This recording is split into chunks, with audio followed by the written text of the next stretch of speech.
జై తెలంగాణ, జై తెలంగాణ అంటే అన్ని పిడికిలు లేవాలి దయచేసి. జై తెలంగాణ.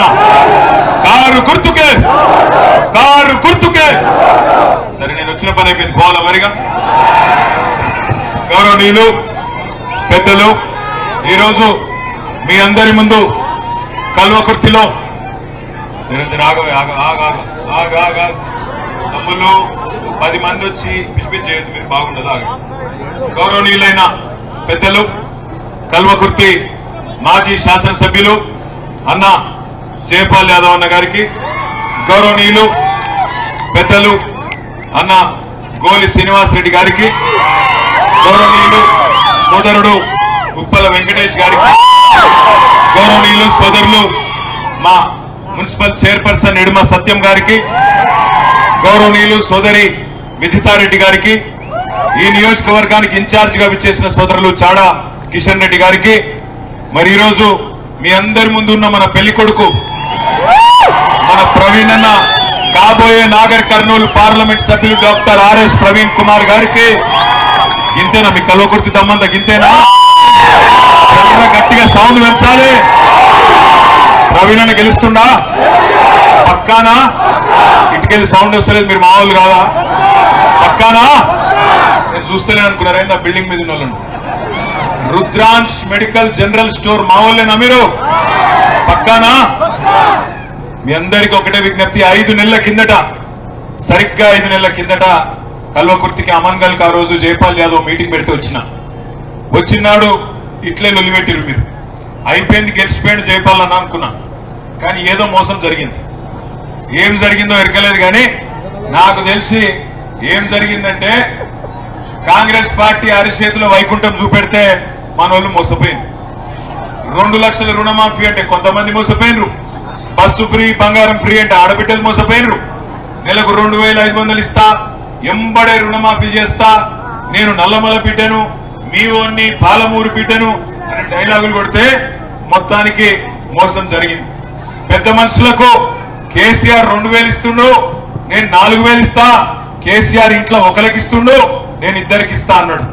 నేను ఇక్కడికి వచ్చిన మా ఆడబిడ్డలందరినీ, మా అన్నదమ్ములందరినీ అడుగుతా ఉన్నా, ఇద్దరు ఆగురా పోయింది దండం మీద. ఈడ నువ్వు ఈడ నేను ఎవరికి పడతారా? నేను ఇక్కడికి వచ్చేటప్పుడు ఇక్కడ కల్వకుర్తి కాడ బయట మీ ఎమ్మెల్యే హోర్డింగులు పెట్టిండు. ఏమని పెట్టిండు? 6 గ్యారంటీలలో 5 గ్యారంటీలు అమలు చేసిన ప్రభుత్వం.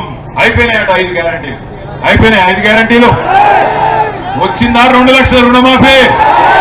వచ్చిందా? రైతు భరోసా అన్నట్టు వచ్చిందా? 15,000 వచ్చినాయా? ఆఖరికి రైతు బంధన పడ్డదా? తులం బంగారం వచ్చిందా? నెలకు 2500 వచ్చిందా? ఒక మా ఆడపిల్లలు ఎక్కడ ఉన్నారు, స్కూటీలు వచ్చినాయా? వచ్చిందా చెల్లెని ఒక్కదానికి? రాలే కదా, మరి అట్లా తలుపుతున్నావు.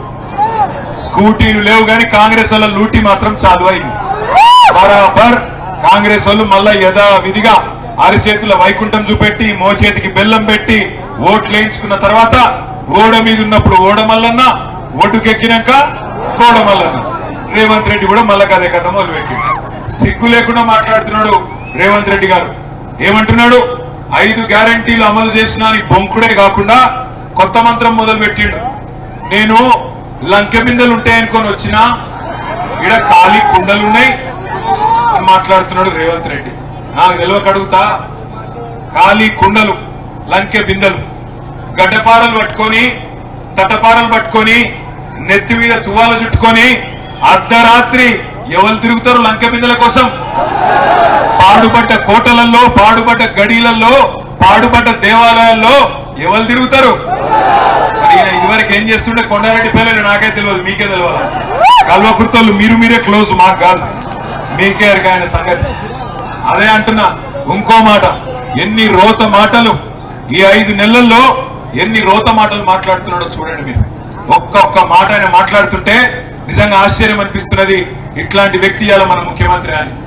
నా కొడకల్లారా, పేగులు కట్ చేస్తా, మెడలేసుకుంటా, మెడలు చుట్టుకుంటా మాట్లాడుతుంది. ఆయన ముఖ్యమంత్రి లేకపోతే పోటీ కొట్టినోడే నాకు అర్థం కాదు.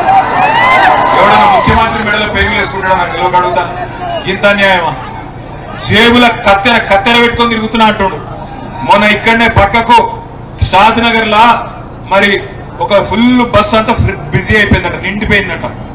ఎందుకంటే ఫ్రీ బస్సు కదా పాపం. మా ఆడబిడ్డలేమో సీట్ల కోసం కొట్టుకుంటారు, మగోళ్ళేమో పైసలు పెట్టి టికెట్ కొనుక్కొని సీట్లు లేదని వాళ్ళు తిట్టుకుంటారు. ఆ బస్సు ఫుల్, 40 మంది ఎక్కే బస్సులో 90 మంది ఎక్కుతారు. మధ్యలో 2-3 జేబు దొంగలు కూడా ఎక్కింది. 4 పర్సులు కొట్టిండ్రు. కొట్టినాక ఆయన పోలీసులు పట్టుకున్నారు. పట్టుకపోయిన పిల్లగాన్ని 2 చంపిరు. అరే తీరా పర్సులన్నీ అని. వాళ్ళ దగ్గర ఏం దొరకలే కానీ జేబులో కత్తెర దొరికింది.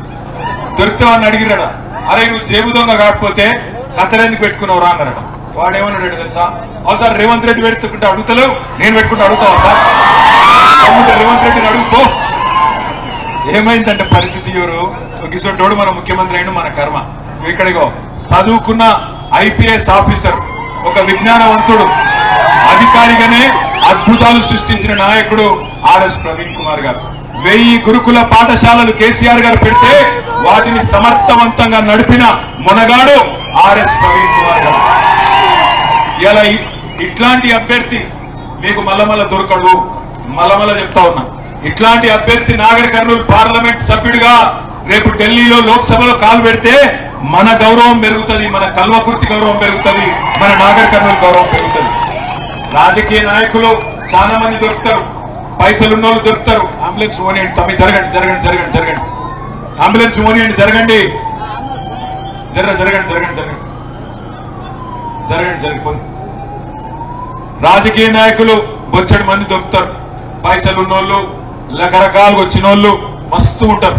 కానీ చదువుకుని ఒక పేద కుటుంబం నుంచి ఐపీఎస్ ఆఫీసర్ అయి ఆ తర్వాత మరి 7-8 ఏళ్లు సర్వీస్ ఉండగా అది ఇచ్చిపెట్టి ప్రజాసేవకు, ప్రజా జీవితంలో అడుగుపెట్టి మళ్ళీ ఓడిపోయినా మరి ఈరోజు టిఆర్ఎస్ పార్టీ వైపే చూసి కాంగ్రెస్ ప్రభుత్వంలో ఎన్ని బంపర్ ఆఫర్లు ఇచ్చినా నిన్ను ఎంపీ చేస్తాం, టీఎస్పీఎస్సీ చైర్మన్ చేస్తాం, నిన్ను ఉపాధ్యక్షుడు చేస్తాం, మన ప్లానింగ్ బోర్డు వైస్ చైర్మన్ అని చెప్పి కేబినెట్ హోదా ఆశ చూపెట్టినా అదేది పట్టించుకోలే ప్రవీణ్ అన్న. ఇలా మన కోసం, మన పార్టీలోకి మన గులాబీ కండువా కప్పుకొని మన కోసం వచ్చిండు ప్రవీణ్ అన్న.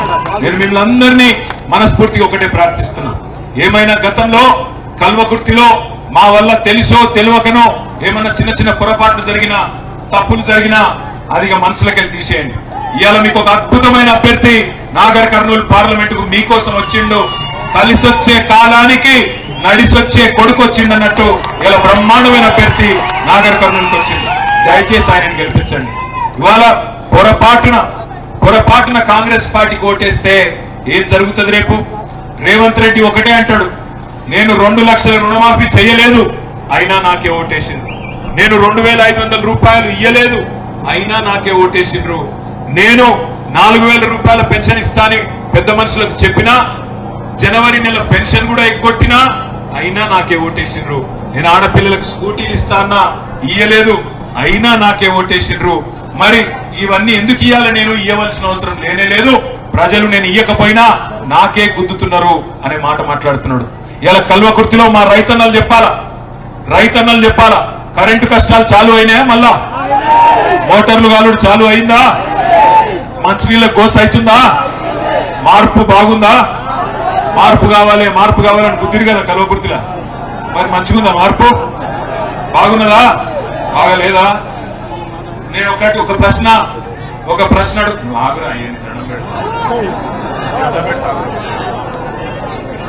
మీ అందరినీ ఒక ప్రశ్న అడుగుతా, నిజాయితీగా సమాధానం చెప్పండి, నా కోసం చెప్పకండి. నిజంగా నిజాయితీగా ఇష్టం ఉంటేనే చేయెత్తుర్రి, లేకపోతే ఎత్తకుర్రి. అది కూడా చెప్తున్నా మోమాట. కేసీఆర్ ఉన్నప్పుడే బాగుండే అనుకున్నట్టు శైలావట్టు, కేసీఆర్ ఉన్నప్పుడే బాగుండే అనుకునేటోళ్ళు మాత్రమే చేయలేవట్టు. ఏం మోమాటం లేదు. పక్కనా 100% ఆయన మాట. లేకపోతే మొన్న మోసం జరిగినట్టు జరుగుతుంది మళ్ళీ కల్వకుర్తిలో. ఈసారి జరగదా? రైట్, అది ఒకసారి మీకు మంచి ఉపాయం చెప్తా. కేసీఆర్ గారి ప్రభుత్వం పోయింది, అయ్యో మేము మా ఎమ్మెల్యే ఓడిపోతాడేమో కానీ కేసీఆర్ ముఖ్యమంత్రికి ఉంటాడు అనుకున్నారు కదా మీరు. ఎమ్మెల్యే ఓడిపోతే కేసీఆర్ ఎట్లా ముఖ్యమంత్రి అవుతాడు? అందుకే మీకు బెస్ట్ ఉపాయం చెప్తాను. ఉపాయం ఏంటంటే మీరు ఎవరితో కొట్లాడే అవసరం లేదు, ఎవరితో పంచాయతీ పెట్టుకునే అక్కర్లేదు, ఎవరితో లొల్లి పెట్టుకునే అక్కర్లేదు. మీరు చేయవలసిందల్లా ఒకటి, నాగర్ కర్నూలుతో పాటు మాకు ఒక 10-12 ఎంపీ సీట్లు గెలిపించి 6 నెలల్లో తిరిగి కేసీఆర్ మళ్ళీ తిరిగి రాష్ట్ర రాజకీయాన్ని శాసించే పరిస్థితి వస్తుంది. గుంపు మేస్త్రి ఇంటికి పోయే పరిస్థితి వస్తుంది. ఇది పక్క. మీరు ఎక్కువ తక్కువ ఆగం కాకుర్రి. కల్వకుర్తోళ్ళు అయ్యో కరెంట్ లేకపోయా, కేసీఆర్ లేకపోయా పరేషాన్ కాకుర్రి. అయ్యో రైతు బంధు పడకపోయాని ఆగం కాకుర్రి. అయ్యో 4000 పెన్షన్ ఏమైనా ఆగం కాకుర్రి. మీరు చేయవలసిందల్లా ఒకటే, 13 మే నాడు బయటికి రండి. పొద్దున 7 నుంచి 9 మధ్యలో, సాయంత్రం 4 నుంచి 6 గంటల మధ్యలో మంచి చల్లటి పూట బయటికి వచ్చి ప్రవీణ్ అన్న గారి కారు గుర్తుకు బ్రహ్మాండమైన ఓట్లేసి గెలిపించి పార్లమెంట్ పంపండి. 2 పార్టీలు కొట్లాడుతున్నాయి మనతోని. ఒకటేమో ఛోటాబాయి కాంగ్రెస్, ఇంకోటేమో బడాబాయి ఓడు నమో నమో నమో అంటే ఎరికేనా ఇందో ఏంటి నమో అంటే నమ్మించి మోసం చేసేటోడు. లంగా, పచ్చి లంగా. ఏమేమి నరికినప్పుడు 2014లో భయ్యో బహనో మిత్రో आप सभी लोग धन धन खाता खोलो, मैं धन धन 15 लाख डालता हूं అన్నాడా? పడ్డాయా 15 లాఖ? మరి ఆయన సిగ్గు లేకుండా గుద్దుదామా? మళ్ళా బీజేపీ గుద్దుదామా? అయ్యో ఆచారి అయ్యో ఈచారి నేద్దామా? మళ్ళా జరగటానికి తప్పులు చేయకురి. మళ్ళా 15 లాఖ అన్నాడు. మా తమ్ముళ్ళకి చెప్పిండు 2 కోట్ల ఉద్యోగాలు ఇస్తే సంవత్సరానికి అన్నాడు. మరి 10 కోట్ల 10 ఏళ్ళ ఎన్ని కోట్ల ఉద్యోగాలు రావాలి? 20 కోట్ల ఉద్యోగాలు రావాలి. వచ్చినాయా? బుల్లెట్ రైళ్లు ఉరికిస్తా 2022 కల్లా అన్నాడు. ఉరుకుతున్నాయా? $5 ట్రిలియన్ ఎకానమీ చేస్తా భారతదేశాన్ని అన్నాడు. అయ్యిందా? రైతుల ఆదాయం డబల్ చేస్తా అన్నాడు. అయ్యిందా? ఇన్ని నరికిండు, ఒక్క పని చేయలే. మళ్ళీ ఏం ముఖం పెట్టుకొని వచ్చి అడుగుతున్నాడు ఓట్లు. ఆఖరికి మన మహబూబ్ నగర్ జిల్లాకు రావాల్సిన కృష్ణా జలాల్లో వాటా కూడా తెలిసలేదు. ప్రధానమంత్రి 10 ఏళ్లలో ఒక ఉత్తరం కూడా రాయాలి. కృష్ణా జలాలలో తెలంగాణ న్యాయమైన వాటా ఇది అని ఒక ఉత్తరం కూడా రాయాలి. పాలమూరు రంగారెడ్డి ఎత్తిపోతల పథకానికి జాతీయ హోదా ఇయ్యవయ్యా అని బతిమలాడినాం, ఇయ్యలే. అయినా సిగ్గు లేకుండా ఇయ్యాల బీజేపీ వాళ్ళు వచ్చి ఓట్లు అడుగుతున్నారు. ఎందుకు వేయాలరా మీకు ఓటు అంటే వాళ్ళు చెప్పేది ఒకటే, ఒక ముచ్చట, రాముడికి గుడి కట్టినాం కాబట్టి ఓటేయండి. మరి గుడిగట్టుడు ఒక్కటే ఓటేసినందుకు కారణమైతే కేసీఆర్ గారు కట్టలేదా? యాదగిరి గుట్ట 4 ఏళ్ల కిందనే కట్టలేదా? జోర్దారుగా లక్ష్మీ నరసింహస్వామి దేవాలయం కట్టలేదా? కానీ మనం ఎన్నడన్నా దేవుని అడ్డం పెట్టుకుని రాజకీయం చేసినావా? కేసీఆర్ గారు ఒక యాదగిరి గుట్ట గుడి మాత్రమే కాదు, ఆధునిక గుడులు కట్టిండు. ఏంటి ఆధునిక గుడులు? కాళేశ్వరం లాంటి ప్రాజెక్టు కట్టిండు. పాలమూరు రంగారెడ్డి ఎత్తిపోతల పథకం లాంటి అద్భుతమైన ప్రాజెక్టు కట్టిండు. మన చెరువులు బాగా చేసిండు, మన కెనాళ్లు బాగా చేసిండు. మనకు వట్టెము, కరివెన, ఉద్దండాపూరు, నార్లాపూరు, ఏతుల లాంటి రిజర్వాయర్లు కట్టిండు. వాటన్నిటికీ మళ్ళా దేవుని పేర్లే పెట్టిండు. ఒక్కటి కూడా మనుషుల పేర్లు పెట్టలే, అన్నిటికీ దేవుళ్ళ పేర్లే పెట్టిండు. మరి ఒక్క గుడి కట్టినందుకే మోడీ కోటేయాలంటే మరి గుడితో పాటు ఆధునిక గుడులు కడుతున్న కేసీఆర్ గారికి ఎన్నిసార్లు ఓట్లేయాలి ఆలోచించండి. ఇలా నేను మిమ్మల్ని మనస్ఫూర్తిగా కోరేది ఒకటే. ఇప్పుడే ప్రవీణ్ అన్న 2 ముఖ్యమైన విషయాలు చెప్పిండు. మన రాజ్యాంగాన్నే ఎత్తవతల వాడేస్తాం అని మాట్లాడుతున్నారు బీజేపీ ఎంపీలు. ఇప్పటికే బీజేపీ ఎంపీ అభ్యర్థులు ఖుల్లా చెప్తున్నారు, అబ్ కీ బార్ 400 పార్ అంటున్నారు.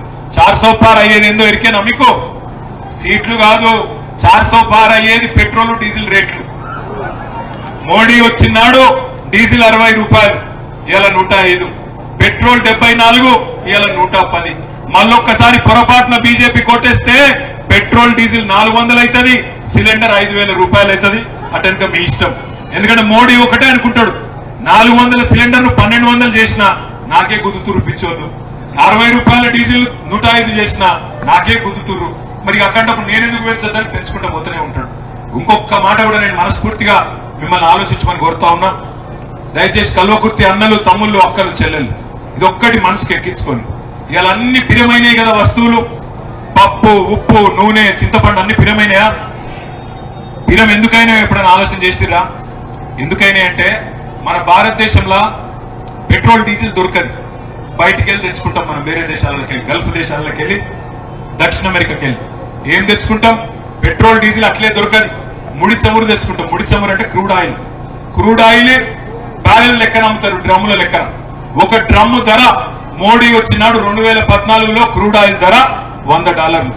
ఇవాళ 10 ఏళ్ల తర్వాత మోడీ ప్రధానమంత్రిగా 10 ఏళ్లు అయిపోయినాక క్రూడ్ ఆయిల్ ఒక బ్యారెల్ ధర, ఒక డ్రమ్ము ధర $16 తగ్గింది, $84లకు వచ్చింది. మరి క్రూడ్ ఆయిల్ ధర $16 తగ్గితే పెట్రోల్ డీజిల్ ధరలు తగ్గాలన్నా పెరగన్నా? మరి ఏమైంది? తగ్గినాయా పెరిగినాయా? ఎందుకు పెరిగినాయో ఎరికేనా? మోడీ గారు 34% అదనపు సుంకాలు వేసిండు. ఏం జరిగింది దానివల్ల? ఈ 10 ఏళ్లలో ప్రతిరోజు మీరు పెట్రోల్ కొట్టించుకుంటున్నప్పుడు, మీ ట్రాక్టర్ లో డీజిల్ కొట్టించుకుంటున్నప్పుడు ప్రతిరోజు మీరు పన్నులు కట్టినరు. మొత్తం 10 ఏళ్లలో 30 లక్షల కోట్ల రూపాయలు నరేంద్ర మోడీ గారు వసూలు చేసుకున్నాడు. రాష్ట్రాలకు ఒక పైసలే. ఏం చేసిండు ఎరికేనా? 30 లక్షల కోట్ల రూపాయలతోని ఈ 30 లక్షల కోట్లల్లా 14.5 లక్షల కోట్లు అదానికి అంబానీకి రుణమాఫీ చేసిండు నరేంద్ర మోడీ. అంటే పేదలను కొట్టిండు, పెద్దలకు పెట్టిండు, కాకులను కొట్టిండు, గద్దలకు పెట్టిండు. ఎందుకు కొట్టేయాలనయ్యా నీకు అంటే గుడి కట్టినా అనే ఒక సమాధానం తప్ప ఒక్క పని చేసిండా తెలంగాణకు? ఆలోచించండి. ఒక్క కాలేజ్ ఇచ్చిండా? ఒక్క స్కూల్ పెట్టిండా? ఒక్క దవాఖాన కట్టిండా? ఒక్క పరిశ్రమ తెచ్చిండా? ఆలోచించండి. కల్వకుర్తిలో ఉండే మా అన్నదమ్ములు నేను ఇంకొక ప్రశ్న కూడా అడుగుతా ఉన్నా. రేవంత్ రెడ్డి వచ్చినాక రియల్ ఎస్టేట్ బాగా పెరిగిందట కదా కల్వకుర్తిలో? మీరు అవద్దని చెప్తున్నారు. రేవంత్ రెడ్డికి రియల్ ఎస్టేట్ అంటేనే రేవంత్ రెడ్డి, రేవంత్ రెడ్డి అంటేనే రియల్ ఎస్టేట్ కదా. బాగా పెరిగింది. మీరు నన్ను పిచ్చని చెప్తున్నారు పెరిగిందా లేదా? పెరగలేదా? ఎందుకు పెరగాలో మరి శాతం అయితే లేదా రేవంత్ రెడ్డికి? అదే నేను అనేది. ప్రభుత్వాన్ని నడుపుడు అంటే పాండప నడిపినట్టు కాదు. మరి కోట్లకెళ్ళి ఇష్టం వచ్చినట్టు మాట్లాడు, బూతులు మాట్లాడు కాదు. పరిపాలన అంటే దమ్ముండాలి, దక్షత ఉండాలి. అది ఉన్న నాయకుడు కేసీఆర్ కాబట్టి 10 ఏళ్లు మన భూముల ధరలు పెరిగినాయి, రియల్ ఎస్టేట్ నడిచింది, పరిశ్రమలు వచ్చినాయి, నీళ్లు వచ్చినాయి, కళ్ళకెళ్ళి కన్నీళ్లు రాలే. కానీ ఇవాళ ఏమైంది? కడుపు నిండినాక వాడెవడో ఇంకేదో ఇస్తానే వరకు మనం ఆశపడ్డం, ఆగమైనం. ఆ రోజు కేసీఆర్ గారు కల్వకుర్తికి వచ్చి చెప్పిండు, మోసపోకండి, మోసపోతే మోసపడతారని చెప్పిండు. అయినా మోసం జరిగింది. నేను చివరికి ముగించే ముందు ఒక మాట చెప్పి ముగిస్తా. ఒకసారి ఆగురయ్యా, ఒకసారి మోసపోతే, ఒకసారి ఎవడన్నా మనల్ని మోసం చేస్తే అది వాని తప్పైతుంది, మోసం చేసినాం తప్పైతుంది. కానీ రెండోసారి కూడా వాని చేతుల్నే మళ్ళా మనం మోసపోతే ఈసారి మన తప్పైతుంది. మనకు బుద్ధి లేదు అన్నట్టు లెక్క. మరి రేవంత్ రెడ్డి చేతి ఒకసారి ఆల్రెడీ మోసపోయారు కల్వకుర్తిలో. మీరు రెండోసారి కూడా మోసపోతారా? మరి చూద్దాం. మే 13 నాడు కల్వకుర్తి ప్రజలు విజ్ఞతతో ఆలోచించి మరి రేపటి రోజున మళ్ళీ తిరిగి కేసీఆర్ గారి శాసించే పరిస్థితి రావాలి రాజకీయాన్ని అంటే 13 మే నాడు ఏ గుర్తు కొట్టేయాలి? ఏ గుర్తమ్మా తల్లి? వాడేనా? ఈసారి మోసం జరగదా? పక్కానా? మా గిరిజన సోదరులు పెద్ద ఎత్తున్నట్టున్నారు ఇక్కడ, మా లంబాడా సోదరులు. మీ అందరికీ తెలుసో లేదో, ప్రవీణ్ అన్నకు మీ భాష ఎట్లా వచ్చో ఎరికేనా? తెలుసా తెలియదా? ఆయన మీ అల్లుడు, ఒక బంజారా బిడ్డని చేసుకున్నాడు. మీ అల్లుడు అవుతాడు ఆయన. కాబట్టి ఆయనకు అన్ని భాషలు వచ్చు, అందుకే అంత గొప్పగా మాట్లాడుతున్నాడు. మరి మీ అల్లుడు గారిని కూడా గెలిపించుకోండి. బ్రహ్మాండంగా మే 13 నాడు కారు గుర్తు కొట్టేసి నాగర్ కర్నూలు నుంచి పార్లమెంట్ పంపుతున్నా. ఓకే, జై తెలంగాణ.